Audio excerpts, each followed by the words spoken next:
Hello, my name is Ashmi Banerjee, and I am a Women Techmakers ambassador. Welcome. So happy to have you here today. And I'm going to just start with you're in Germany. We are representing International Women's Day. I'm so pleased all our guests represent international.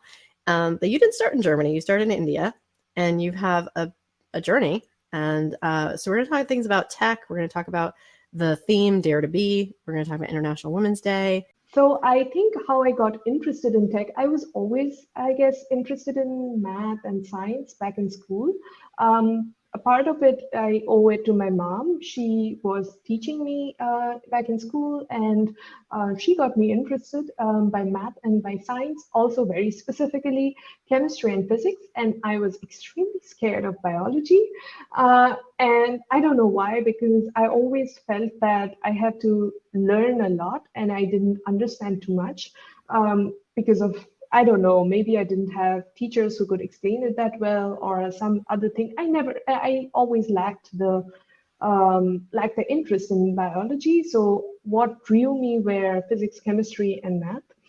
And I mean, on the side note, my mom, she studied botanist. So she studied botany, and but then afterwards she did some computer science courses. So she learned programming and stuff. So when they introduced programming back in school, I think in the sixth, seventh grade, so she was the one who was teaching me programming, and so I got the fundamentals of programming from her, and physics, chemistry, I already liked it. I had some wonderful teachers, and math as well. So basically, it was easy for me in high school to decide which stream to take up. Take up, and yeah, and then the dilemma came afterwards. So after high school, I was not sure where to go because I liked all these subjects quite a lot. Okay, I didn't want like physics and computer science as much, ironically.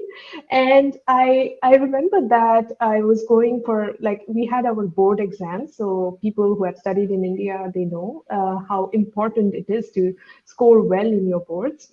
And I had a very good friend, and I was telling him that, you know what, before taking my exam, I told him, you know what, whatever happens after this, I'm never taking up physics or computer science ever in my life. I'm going to study chemistry.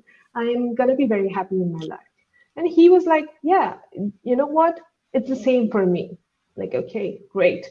And guess what? 10 years down the line today, we are both pursuing our PhD in computer science. So yeah, that's what happens because also after school, I was very confused what to take. I I really didn't know, and I wanted to take up math or chemistry, as I said.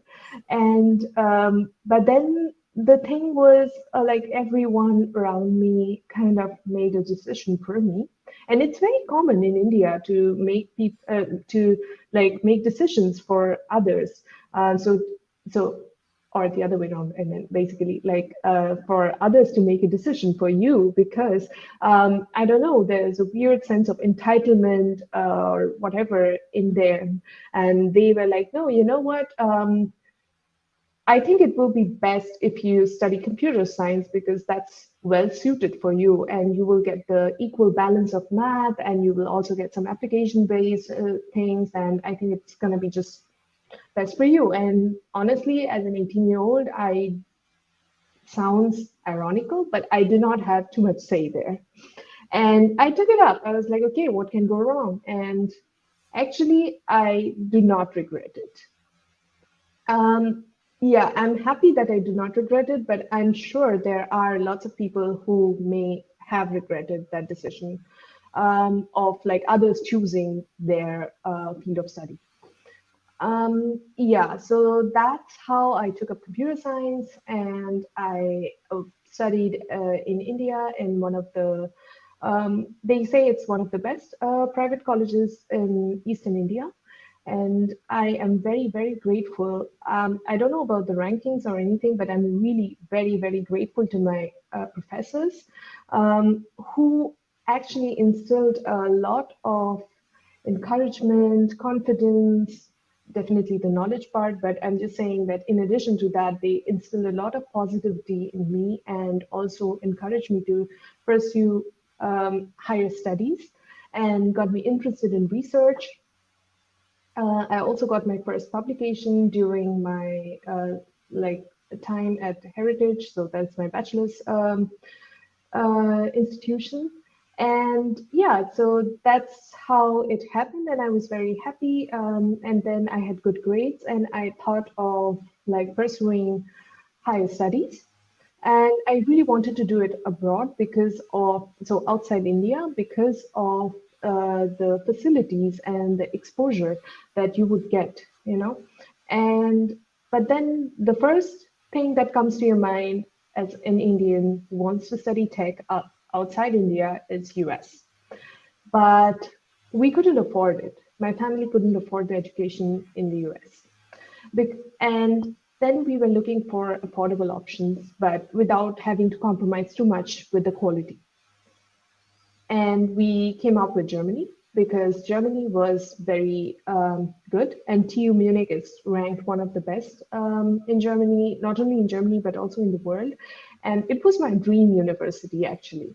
And yeah, that's another story how I got in there and how excited I was. So my family in general, my dad had been very supportive throughout the process, and my mom was like, yeah, was not very sure that I can make it, even though she was, and she's also a bit emotional and like very much attached to me. So she wasn't sure, but later when I got, and also my grandparents, they were very, very close to me.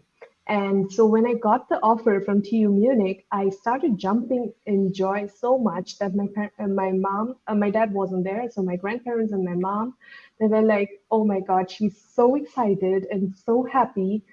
We shouldn't stop her from this. Like, it will be very bad if we do not let her pursue her dream. And then, yeah, then things happened. And then I finally made my way through Germany. It was my first time living abroad, living outside, so living without my family. Yeah, it was basically the beginning of many firsts. So I had my all or most of my firsts in Munich in 2016 or from 2016. And yeah, that's how it began. And then I started a whole new chapter of my life. Yeah, I really had like everyone else, I did have a lot of ups and downs during this journey. And I mean, one of the biggest things was this whole language barrier, because one of the reasons why international people do not choose Germany, even though the education here is so affordable, because for the people who don't know, here they do not charge any tuition fees. So it's just the living expenses that you have to pay for, and you can also take up like mini jobs or part-time jobs next to your studies to help you with the financing of your studies.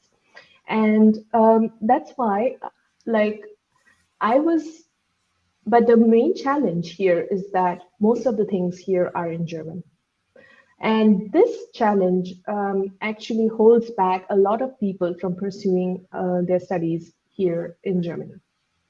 Even though they are trying to be more international and introducing English everywhere, or at least at the universities, it's still a long way to go. Because one example is that even the foreigners office in Germany expects you to speak flawless German. So that's the kind of thing. So if you need to survive, so if you need to just get your studies done, you can get it done completely in English, as I did.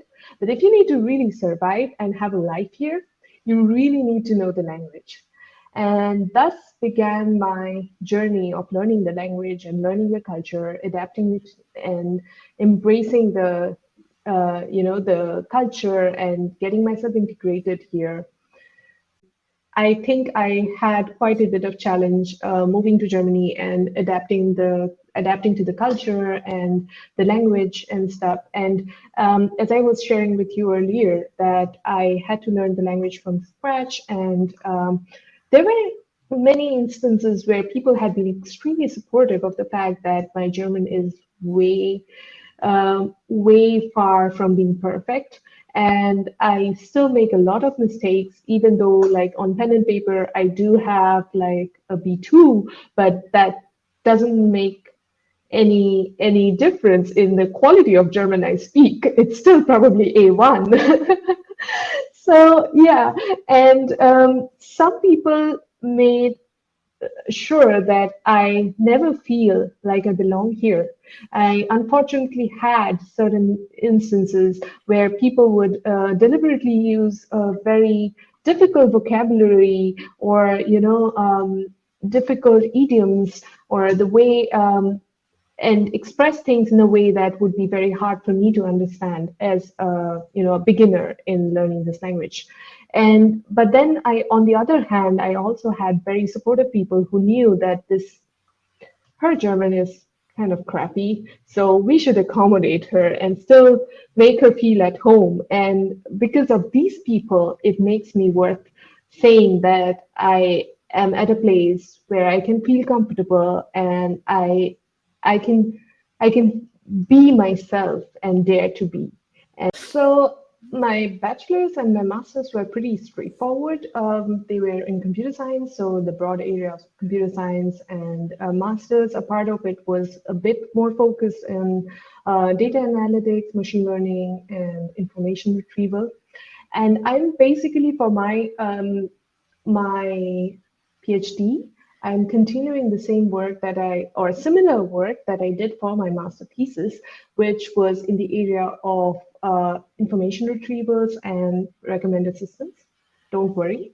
If these are like, I don't know, alien sounds for you, I can try to explain without going into too much technical details. So information retrieval, recommender systems, I think you encounter them every single day if you are, say, used to, like, if you're using the internet, for example. Mhm. So recommender systems is any sort of system which generates a ranked list of results when you look for something. So when it recommends you something, so for example, Amazon, often you see items there which are like, oh no, because you bought this, that's why we are recommending you this. How does it work? You know? So that's the job of a recommender system. It's a black box which somehow magically determines what you may like and then suggests those to you. And it can also be something like, your friends like this, so maybe you will also like this movie on Netflix. So that is something called collaborative filtering. So that means that you like what other people, or you may like what other people are liking. And so these are like the recommender systems, and my job is to basically build such systems and see how they work and how they work efficiently. And often we see that these systems are also not fair. So, I mean, they do things which are not really ethical for them from an ethical standpoint. They are not fair. And a part of my PhD focuses on trying to build fair recommended systems. And and for the domain that I'm specifying at the moment is travel and tourism, and that's a very exciting field, I feel, and that's all about it. There is a Everything comes with a pro and a con. So there is always this thing that if there is something positive happening with tech, it is bound to come with some negative side effects. For example, you probably may be aware of the rise of ChatGPT in the last few weeks, and it was massive, right? It's a massive plus point and a massive advantage of AI, that we can generate such chatbots, and which can generate so much information. Okay, a lot of it is maybe debatable. Okay, I'm going to repeat. So a lot of it is debatable. The quality or the kind of the content is sometimes really debatable. But what I'm trying to say is that the way the the way it actually generates, it's quite convincing. I mean, for someone who is not aware of the particular topic or something, It's pretty convincing. So I would say, but then it also comes with a lot of repercussions. For example, the fake news is a huge concern, and this can actually exacerbate the whole thing. And so it is always, they are like the good and bad are the two sides of the same coin, and you have to be careful. And I guess it should be the moral imperative of us, of the tech users and also the tech platforms, to ensure that it is being used ethically and yeah, ethically, and nothing wrong is being done with these technologies. Tech maker ambassador. hmm So I think I wasn't even aware that women in tech is a thing when I was back in India.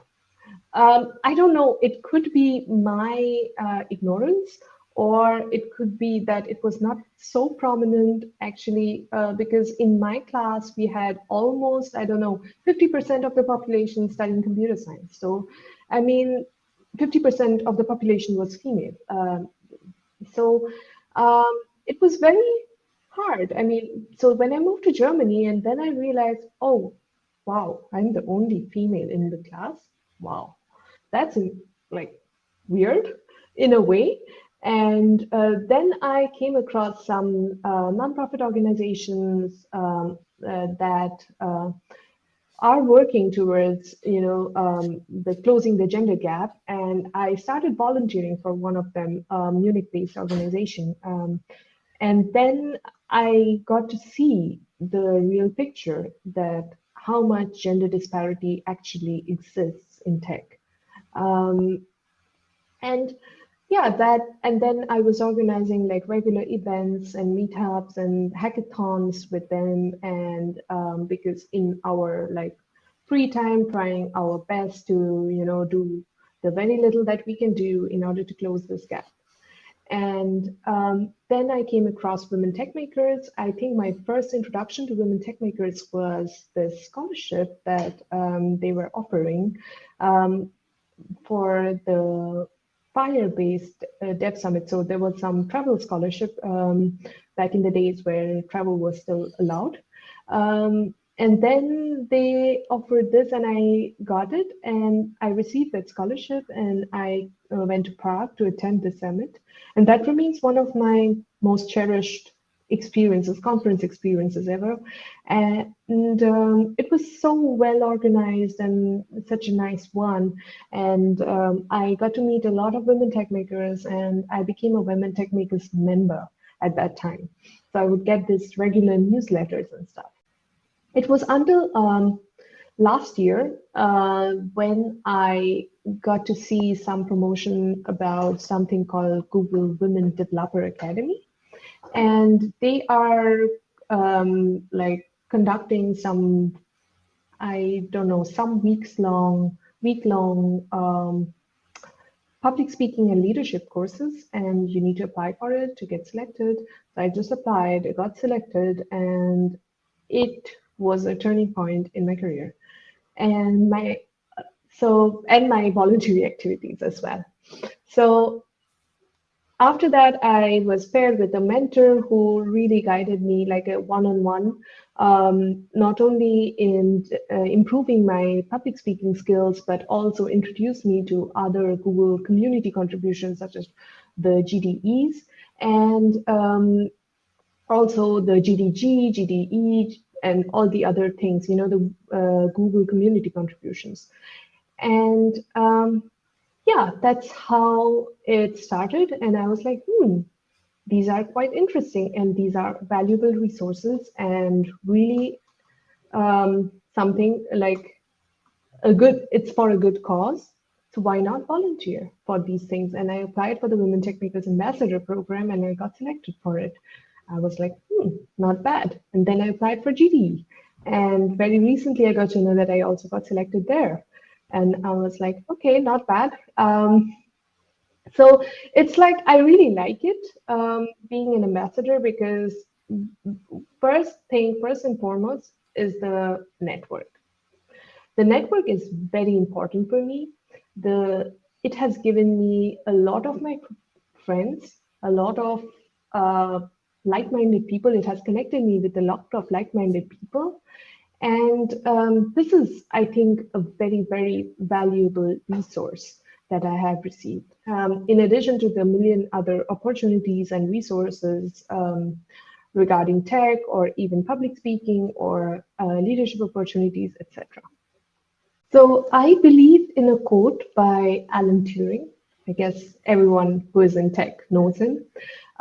We only see a short distance ahead, but we see plenty there that needs to be done. This is a quote I often keep using, sometimes on my website, in my applications, in my SOPs, everywhere, because I kind of believe in this thing. And especially when it comes to women in tech. Because it's since it concerns a lot of women, it's us who need to do it. And we cannot rely on others. I mean, sure, there are allies, there are well-wishers, but the main initiative has to come from us. So I think that that is a good way to probably motivate how, or to convince people that how it is important to me. My plans for International Women's Day are not completely fixed yet, but I would be interested in, I have already applied for some speaking opportunities, so I would be interested to speak about mostly technical talks, because that's what I do.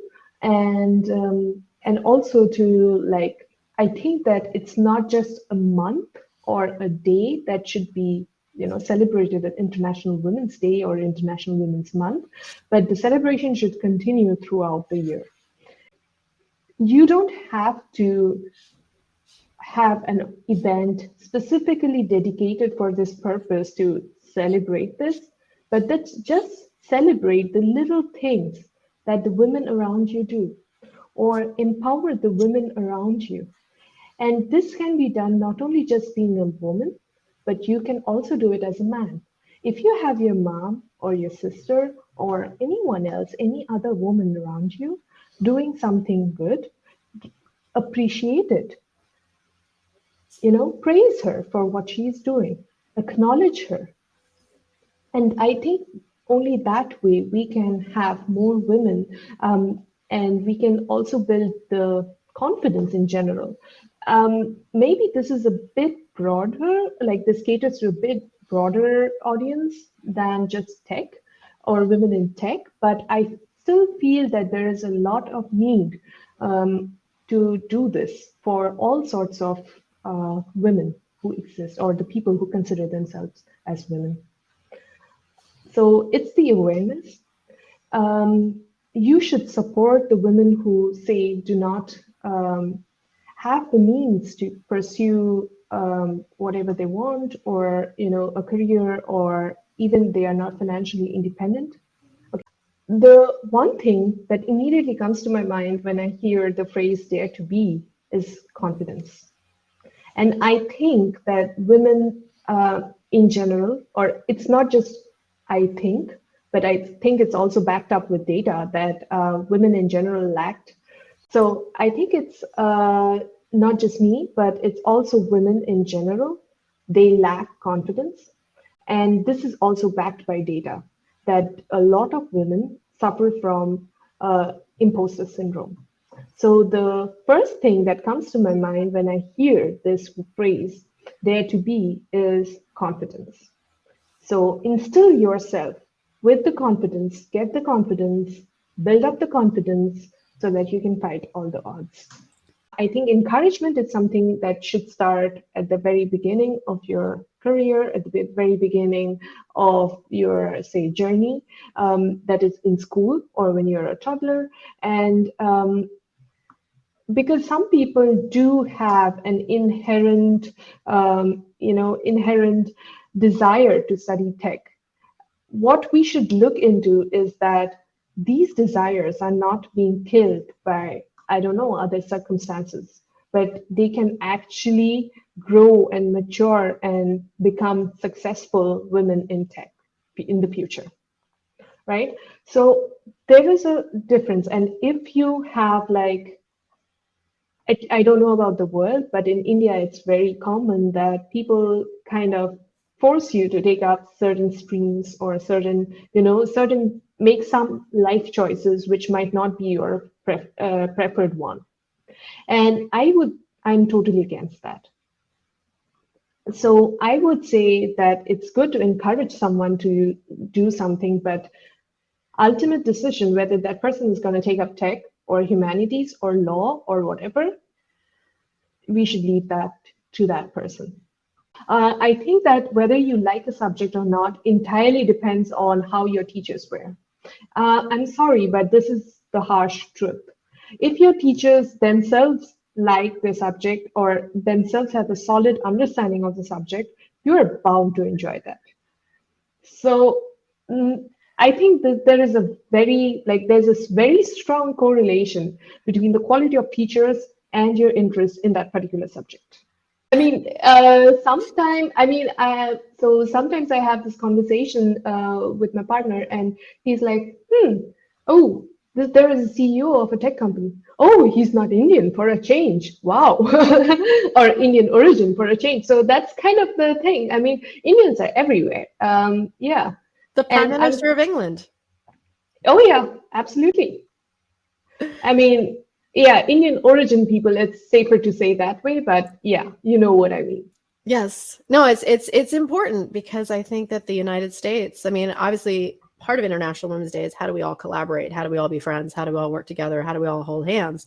But from a nationalist point of view, we're not winning in the United States. We're not winning. I want to be leaders. And it's so I want to celebrate all the women around the world doing all these amazing things. But at the same time, I also want to acknowledge that here in the United States, we need to get our act together. So one small comment, I mean, it's really great how, say, all the Indian origin people are being successful in their own careers and own fields of study or fields of life, whatever.